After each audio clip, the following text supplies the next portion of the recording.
Do you ever feel like life has just turned into one long to-do list? You wake up, rush, go to work, scroll, and then repeat. I used to live like that too, waiting for some big milestone to finally make me feel alive. But then I realized, what if the way I experience today is just as important as all of the goals that I'm chasing? That's when I learned how important it is to romanticize your life. And not in a way that you do things that you feel like you need to tick off of a to-do list, but in a way that actually makes you feel good. You know what else I realized? Most of us go through life waiting for something big to finally make us happy. We constantly tell ourselves, once I graduate, I'll be happy. Once I get that job, I'll be happy. Once I move out and I finally have my own apartment, I'll be happy. When all of these things happen, I'll finally feel good. But the thing is that life isn't just about those big milestones. There's so much in between them. The majority of life is doing the mundane things like brushing your teeth, getting ready, having little moments with loved ones. That's like 99% of your existence. And if you only allow yourself to feel joy in the 1%, you're missing the point. Romanticizing your life isn't about pretending everything is perfect or living a fake version of reality. It's about noticing the beauty that's already there. It's training your brain to stop rushing through moments and wanting something more and something better, and actually seeing life for what it is. Think of it like this: you don't need to change your entire life to feel different. You just need to change the lens that you're looking through at life. You can walk to the store like you're on autopilot, or you can walk like you're the main character in a movie scene, headphones in and your favorite song playing. The action is the same, but the experience is completely different. And the secret is that when you start seeing beauty in ordinary things, your brain rewires itself to expect joy. Suddenly, mornings feel lighter, tasks feel less heavy, and they might even start to feel enjoyable. And you realize that the magic you've been waiting for has always been there all along. Instead of rushing through tasks and just trying to get done with your to-do list as fast as possible, what if you would actually just take the time to make them like a little ritual? I mean, think about this. What if your coffee before work doesn't have to be something rushed? It can just be something enjoyable. You can, I don't know, sit on your balcony, sit outside, or just look outside while drinking your coffee. Sometimes those moments that can last as little as 2 to 3 minutes can make the biggest difference. Just imagine you're like Hermione Granger or Elle Woods. Would she romanticize her morning coffee or not? I feel like we both know the answer to this. Both of them would romanticize the shit out of their morning coffee. Hermione would definitely just like walk through Hogwarts and look at the sky and the leaves and sit somewhere and drink her coffee very peacefully while studying maybe. So why shouldn't you?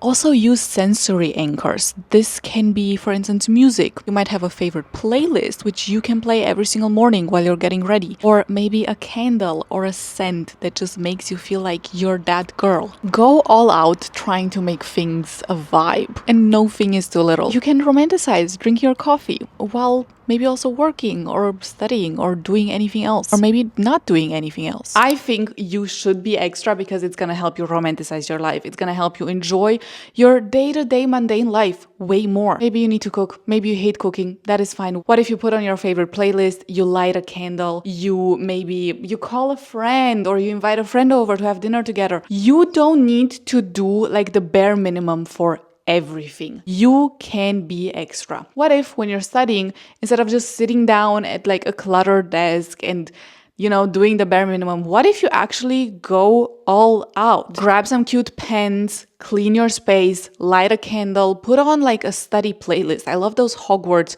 study playlists where they also have some visuals. That's so cute. You don't need to do the bare minimum. This hustle culture idea of doing something in the most efficient way might actually not be that good for us. Like mentally, for the vibes. It's not good because these moments aren't extra. They just train your brain to get used to things feeling nice. Having a clean environment makes the biggest difference. I keep saying this, but it is really clear space, clear mind. Because think about it, if you walk around your room or your apartment and you constantly see things that need to get done, things that are not in order, that are dirty, you're gonna be so overwhelmed and it's gonna be so hard to romanticize life. Trying to keep a place that is decently clean the majority of the time is a life changer. And I usually do this by just trying to clean for like 10-15 minutes every single day, always tackling one area. Like right now, you cannot see it.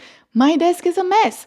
I'm gonna tackle that today. I feel like it's really easy to fall into the trap that your environment is not important. It is okay to live in a messy place. I don't think it is. I think it really has a huge impact on yourself, on your mental health as well. At least it does for me. And another trap that people often fall into is thinking that, they're gonna have a nicer place in the future. They're gonna decorate that once they get there. However, that's never gonna happen. If you're not the type of person who tries to make the best out of every single place that they have, you're not just suddenly gonna start when you finally get your dream apartment. So what I'm trying to say is do it right now. Like, find some pieces of decor that just fit with your vibe. Maybe you can find something that reminds you of friends or of places you've visited. For instance, I got this one in Greece. I love looking at it and just remembering the beautiful Greek summer. I got this one very recently in Thailand. Look at the cute little elephants. I have this evil eye that I got from some of my besties. It's so cute. I have pictures with my friends. I have a Polaroid camera that doesn't really work. It's for the vibe, okay? Let's move on. I have this picture that I painted on a girls' night with some of my friends. Actually, a friend helped me pick this out when she came to visit. I'm not a good plant mom. I have managed to kill a succulent. Don't ask me how that happens. I forgot to water it for like 2 months probably. I do have another one. This is the one that survived. I feel like it is survival of the fittest in this household when it comes to plants, but I recently just got this edition. They're just pieces that I cut from a friend's plant and I hope they will survive. I'm also waiting for this to sprout because this is a little bit more tricky apparently. But while this might be a new addition, I am totally in favor of having plants. Like, look how cute. Another thing that makes the biggest difference, candles. I love these ones from Rituals. They smell amazing. It smells like a spa. I also have this mini version that I've had for a while because I'm afraid of burning it.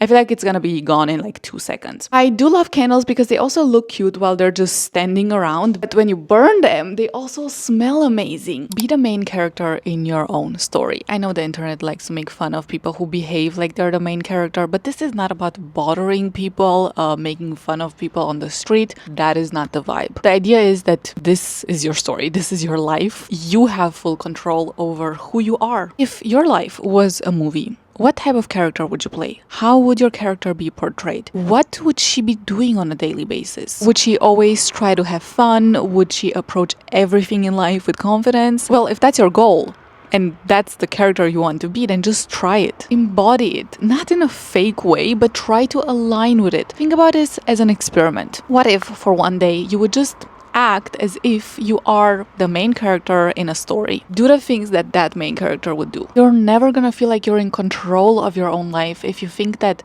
your daily routine is just something that doesn't really matter, because it does. The small moments can make the biggest change. But the thing that nobody likes to talk about is that romanticizing your life only truly works if you actually feel good inside. A candle, a playlist, a pretty outfit, they help and they're amazing, but they can't cover up the emptiness that comes from ignoring yourself. Feeling good comes from alignment. It is all about building trust with yourself, the same way you would with a friend. I mean, when you say you're gonna go on a walk or you're gonna finish a project, actually do it. Because by doing it, you're proving to yourself that you can rely on yourself, and that builds confidence. And that's where the glow up happens. If you keep saying you want a soft, peaceful life, but you don't do the things that would fit into a soft and peaceful life, it's gonna be really hard to get there. The more you put it off, the more you do things that are not aligned with that life, the harder it will be to get close to that. And yeah, that also sometimes means saying no to things that just don't work. You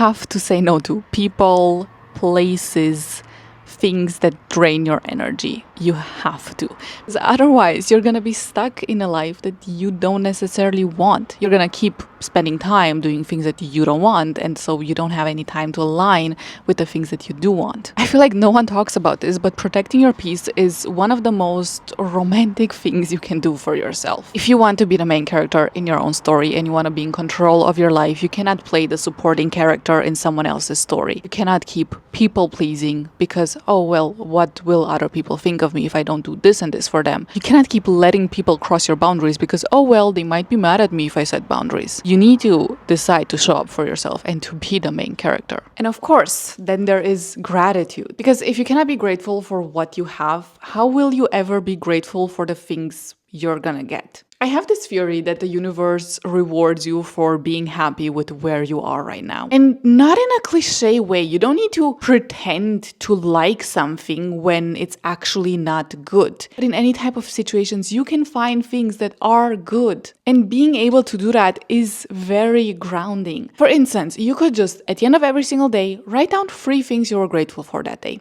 3 things that went well. Maybe it's just the sun shining. Maybe it's the fact that you got to drink your coffee in peace. Maybe it's the fact that you got to talk to a friend.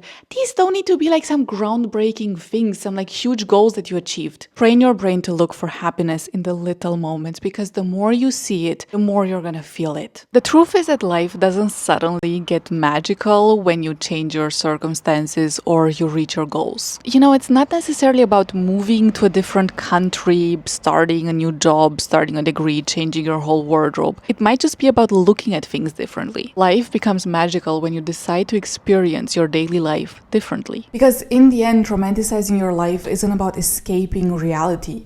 It's about creating a reality you don't want to escape from. One where beauty and joy aren't waiting for you in the future, they're just there in your everyday life. So don't wait for the perfect moment to love your life. Make this moment the one you romanticize. Because this, right here, right now, this is your story. And you get to decide how beautiful it feels.